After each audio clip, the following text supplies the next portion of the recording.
Assalamualaikum warahmatullahi wabarakatuh. Waalaikumsalam. Ya, saya di sini dengan teman saya akan mempresentasikan tentang mata kuliah manajemen telekomunikasi tentang penerapan IE Matrix dalam memetakan strategi pada PT Bank Rakyat Indonesia dalam menghadapi era digitalisasi keuangan pada sektor UMKM. Dengan saya sendiri, Muhammad Ildan Syakif dengan NIM 85. Dan saya Rahman Aditya dengan NIM 97. Oke, pada slide yang pertama di sini terdapat agenda pembahasan yang dimana terdapat alur analisis penerapan IM Matrix pada strategi Bank Rakyat Indonesia. Untuk yang pertama terdapat latar belakang yang dimana isinya tentang tantangan digitalisasi keuangan pada sektor UMKM. Yang kedua, konsep IM Matrix. Terdapat IFAS, EFAS, dan 9 kuadran arah strategi. Yang ketiga, identifikasi SWOT pada Bank Rakyat Indonesia, yang dimana dilihat dari kekuatan, kelemahan, peluang, dan ancaman.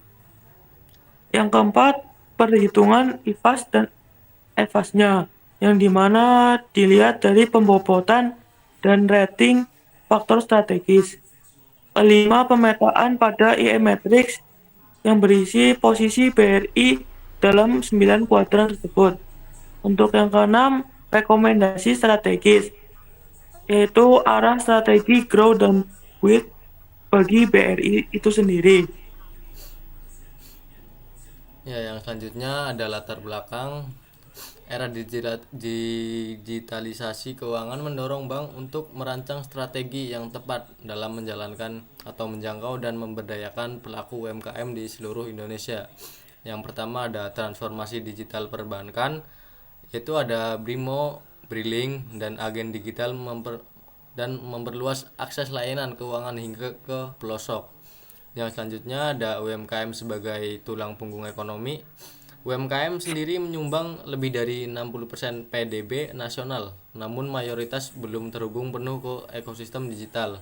Yang ketiga ada persaingan vintage dan bank digital, yaitu kehadiran pemain vintage dan kris mengubah landscape kompetisi layanan keuangan mikro. Yang terakhir ada kebutuhan analisis strategi yang terukur, yaitu IE Matrix digunakan untuk memetakan posisi BRI dan merumuskan arah strategi yang tepat. Yang selanjutnya itu ada apa sih itu matrix sendiri? IE Matrix atau Internal External Matrix adalah alat untuk menentukan arah pengembangan strategi perusahaan berdasarkan dua dimensi penilaian. Yang pertama ada IFAS atau Internal Factor Analysis Summary, yaitu merangkum faktor internal perusahaan berupa kekuatan dan kelemahan yang mempengaruhi kinerja organisasi. Yang kedua ada EFAS atau External Factor Analysis Summary, yaitu merangkum faktor eksternal berupa peluang dan ancaman dari lingkungan industri dan pasar. Kombinasi dari skor IFAS dan EFAS menentukan posisi perusahaan pada salah satu dari 9 kuadran strategi. Oke, di sini terdapat 9 kuadran IE Matrix. 9 sel dikelompokkan menjadi 3 arah strategi utama yang nanti akan dijelaskan pada tabel slide selanjutnya. Di sini terdapat grow dan build yang dimana strategis agresif, yaitu ekspansi, integrasi, dan diversifikasi yang berlaku pada kuadran 1, 2, dan 4. Untuk hold dan maintain, strategi ini stabil, yang dimana mempertahankan pangsa pasar dan efisiensi. Ini berlaku pada kuadran 3, 5, dan 7. Untuk harvest of divers, yaitu strategi bertahan atau mundur dari lini bisnis yang lemah. Berlaku pada kuadran 6, 8, dan 9. Di sini untuk tabel struktur dan interpretasi kuadran, di mana rentan skor IFAS dan EFAS-nya kuadran serta rekomendasi strategi. Untuk kuadran 1, IFAS ini sangat kuat, lebih dari 2,5. Untuk EVAS-nya tinggi, yaitu lebih dari 2,5. Jadi strategi grow and build sehingga direkomendasikan untuk ekspansi, integrasi, dan diversifikasi. Untuk kuadran yang kedua itu sedang IFAS-nya, sedangkan untuk EVAS tinggi. Untuk strateginya grow dan build. Untuk rekomendasinya penetrasi pasar, akuisisi, dan digitalisasi. Untuk kuadran yang ketiga, IFAS-nya lemah serta EVAS tinggi. Strategi hold atau selektif. Rekomendasinya fokus pada kekuatan terbatas. Kuadran keempat, kuat, IFAS-nya, sedangkan EVAS sedang. Strateginya masih memakai grow and build. Rekomendasi di sini perkuat keunggulan kompetitif. Untuk yang kuadran 5, IFAS di sini sedang, sedangkan EVAS-nya juga sedang. Strateginya hold and maintain. Untuk rekomendasinya di sini perbaikan internal serta inovasi moderat. Untuk kuadran yang keenam, IFAS-nya lemah, EVAS sedang. Strategi harvest atau turnaround, di mana rekomendasinya seleksi unit bisnis dari ancaman. Untuk yang ketujuh, IFAS kuat, EVAS rendah. Strateginya hold.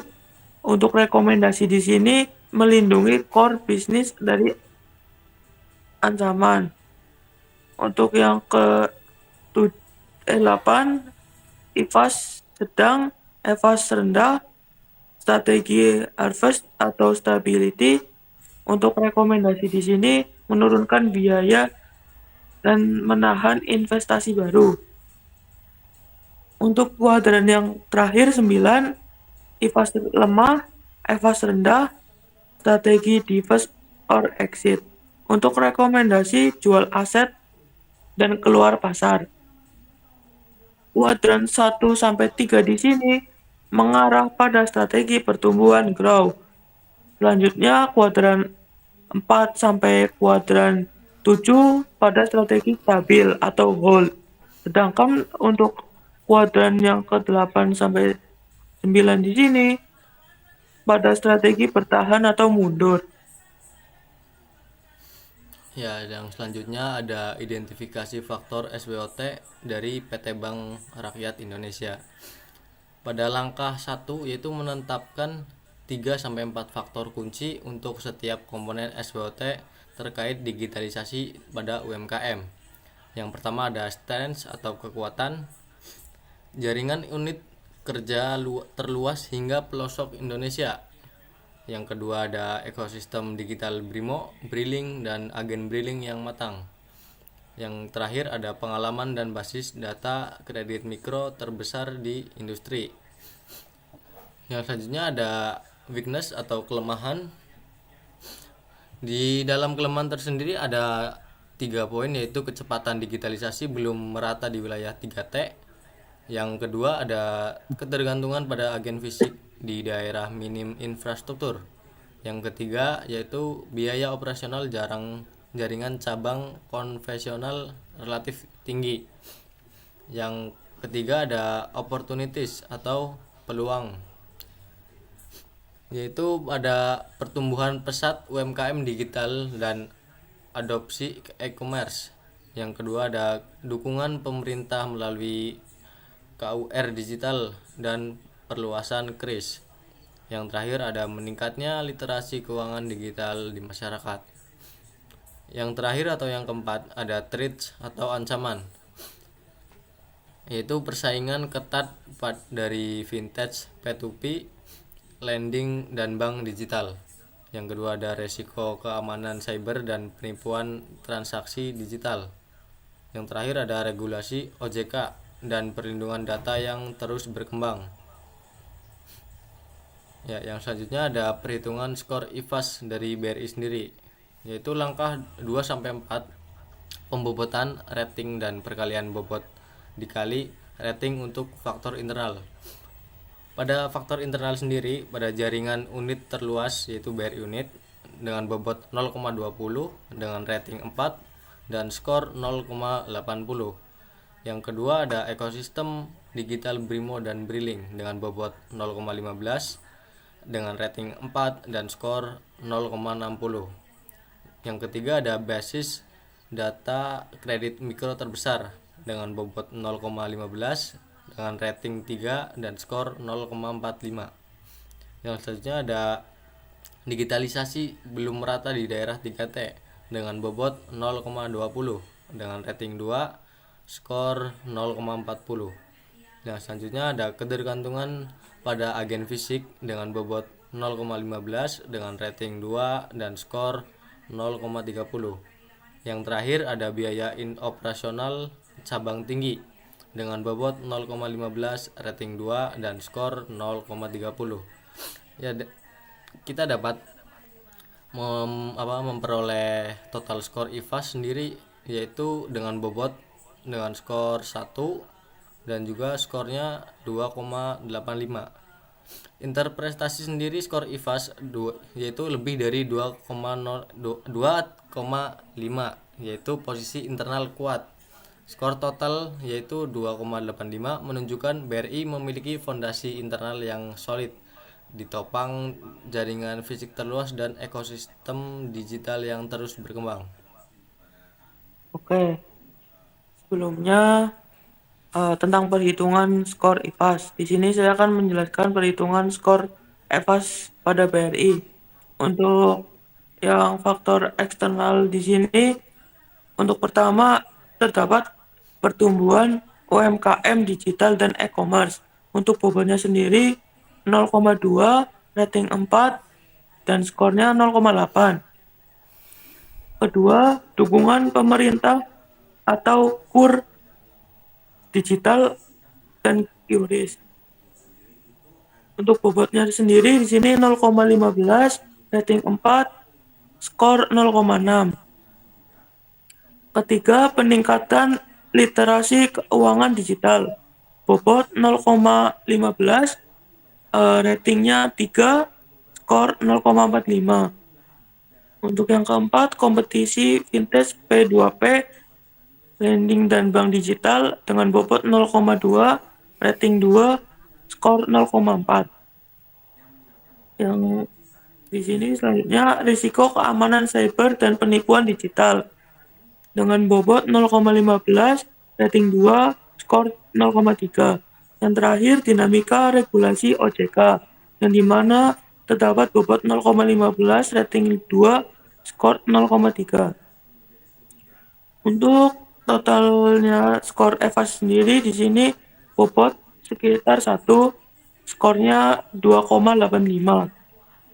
Interpretasi di sini skor EVAS-nya lebih dari 2,5 yaitu peluang eksternal sangat tinggi. Skor totalnya 2,85 menunjukkan lingkungan eksternal sangat mendukung, terutama momentum pertumbuhan UMKM digital dan dukungan regulasi. Untuk slide yang selanjutnya di sini pemetaan posisi Bank Rakyat Indonesia pada IE Matrix, yang dimana IFAS dengan nilai 2,85, EVAS juga 2,85 pada kuadran 1. Kuadran 1 yaitu growth and build, yang dimana strategi pertumbuhan agresif. Kombinasi kekuatan internal dan peluang eksternal yang sama-sama tinggi menetapkan BRI pada posisi paling favorable dan IE Matrix. Kuadran ini merekomendasikan strategi ekspansi, integrasi atau ke depan, ke belakang atau horizontal, dan diverifikasi layanan digital bagi UMKM. Untuk nilai efeknya tadi ya udah dapat dilihat. Oke, selanjutnya dilanjut, monggo. Ya, yang selanjutnya ada rekomendasi strategi dan grow and build, yaitu arah strategi agresif bagi BRI dalam menghadapi digitalisasi keuangan sektor UMKM. Yang pertama ada percepatan ekosistem digital, yaitu perluasan fitur Brimo dan integrasi agen Briling untuk menjangkau UMKM di wilayah 3T secara lebih efisien. Yang kedua ada kemitraan strategis, yaitu kolaborasi dengan platform e-commerce dan vintage untuk memperluas kanal pembiayaan digital UMKM. Yang ketiga ada diverifikasi produk kredit, yaitu pengembangan skema kredit scoring berbasis data alternatif untuk mempercepat penyaluran kur digital. Yang keempat ada perluasan adopsi KRIS, yaitu edukasi dan onboarding pelaku UMKM ke pembayaran digital sebagai pintu masuk ekosistem BRI. Yang kelima ada penguatan keamanan cyber, yaitu investasi pada sistem keamanan transaksi untuk menjaga kepercayaan nasabah UMKM terhadap layanan digital. Yang keenam yaitu literasi dan pendampingan UMKM, program pelatihan digital dan literasi keuangan agar UMKM dapat memanfaatkan layanan BRI secara optimal. Ya, kesimpulan dari presentasi kali ini yaitu kita mendapatkan nilai matriks IFAS yaitu 2,5 dengan interpretasi kekuatan internal yang tinggi. Pada EVAS juga kita mendapatkan skor 2,85 dengan interpretasi peluang eksternal tinggi. Posisi BRI berada di kuadran 1 yaitu Grow and Build yang merekomendasikan strategi ekspansi digital, integrasi ekosistem, dan diverifikasi layanan bagi UMKM. Strategi ini sendiri menjadikan BRI semakin relevan sebagai mitra utama UMKM di era digitalisasi keuangan. Oke, mungkin sekian dari presentasi yang kami sampaikan. Mohon maaf jika mungkin masih ada beberapa kekurangan dari kita.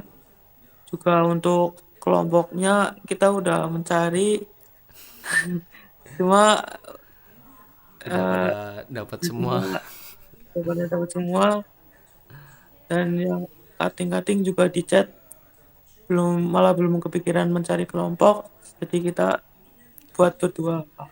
Mungkin sekian dari kami. Assalamualaikum Assalamualaikum warahmatullahi warahmatullahi wabarakatuh. wabarakatuh.